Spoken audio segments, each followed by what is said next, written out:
Ayan po, kasama ko na si Kuya Sam. Kami ay magpupondo muna kami ng GCash. So, pupunta kami ng bangko. Pagkatapos namin pumunta doon ay mamimili na kami sa Pure Gold. Medyo marami-rami kasi akong bibili ngayon kaya nagpasama ako kay Kuya Sam. Ayan, nandito na po ako sa Pure Gold Eastgate.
Ayan nga po, nakapamili na kami ni Kuya Sam. Ayan, medyo puno na yung sasakyan namin.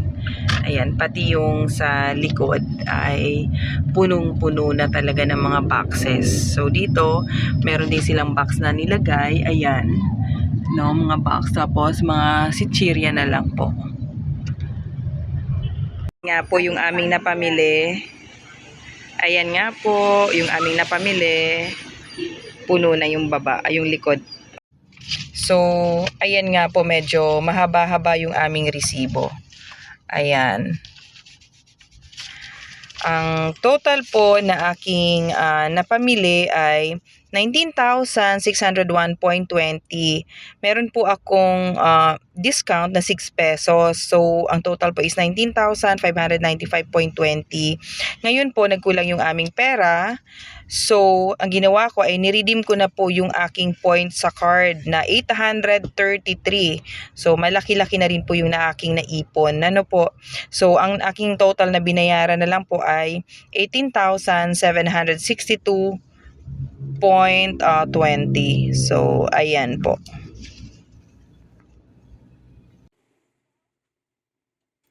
Ito na nga po, naipasok na namin yung aming pinamili. Bali, ayan po yung tatlong transparent na puro sitsirya po ang laman. Tapos, meron pong 9 boxes. Ayan po. So, ganyan po kadami yung worth 19,000 na pinamili namin. Ito po ay may mga dilata, mga sitsirya, mga biskwit, mga kape. Halos kompleto na rin po. Yun nga lang talagang pa konti-konti lang or ilang piraso lang po ang binili ko para mapagkasya ko yung aking pera.